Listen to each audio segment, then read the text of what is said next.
Serangan rudal Rusia menghantam pangkalan besar Ukraina di dekat perbatasan Polandia yang notabene-nya merupakan anggota Pakta Pertahanan Atlantik Utara, NATO, dilansir dari Reuters.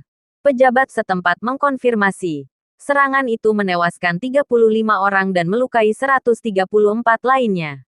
Kementerian Pertahanan Rusia kemudian mengklaim serangan udara itu telah menghancurkan sejumlah besar senjata bantuan militer yang dipasok oleh negara-negara asing di fasilitas pelatihan Ukraina itu.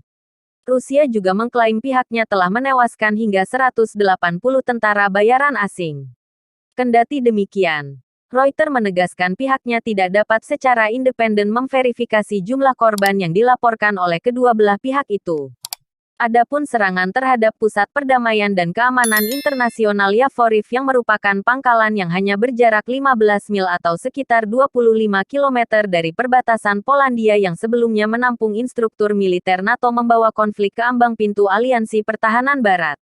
Rusia sebelumnya telah memperingatkan lalu bahwa rentetan pengiriman senjata Barat ke Ukraina dapat dianggap sebagai target yang sah. Sementara Inggris mengatakan insiden itu menandai eskalasi signifikan. Penasihat Keamanan Nasional Gedung Putih Jake Sullivan menambahkan, setiap serangan di wilayah NATO akan memicu respons penuh oleh aliansi sejumlah negara tersebut. Sirene serangan udara masih meraung di seluruh ibu kota Kyiv dan pihak berwenang mengatakan mereka menimbun makanan selama 2 minggu untuk 2 juta orang yang belum melarikan diri dari pasukan militer Rusia yang berusaha mengepung kota. Ukraina melaporkan serangan udara baru di bandara di barat dan penembakan berat di Chernihiv timur laut ibu kota. Pejabat Kementerian Dalam Negeri Vadim Denyenko mengatakan pasukan Ukraina melakukan serangan balik di wilayah Kharkiv Timur dan sekitar kota selatan Mykolaiv.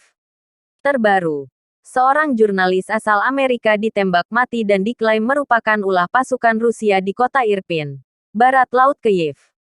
Namun terlepas dari rentetan kekerasan itu, kedua belah pihak memberikan peluang optimis tentang prospek kemajuan pada rapat yang diadakan secara berkala.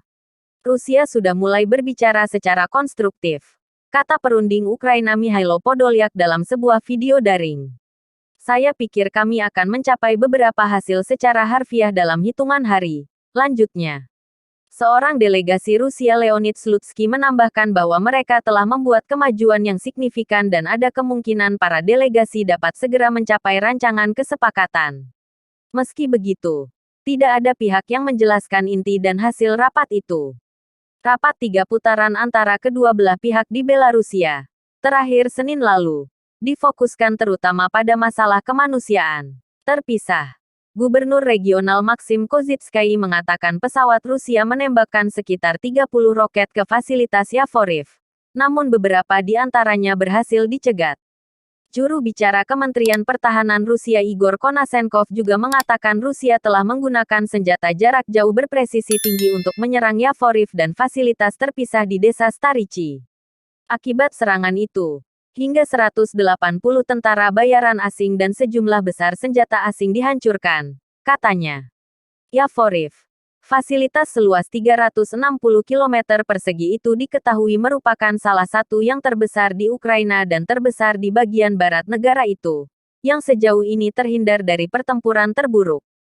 Militer Ukraina dilaporkan mengadakan sebagian besar latihannya dengan negara-negara barat di pangkalan itu sebelum invasi oleh Rusia. Latihan besar terakhir adalah pada bulan September.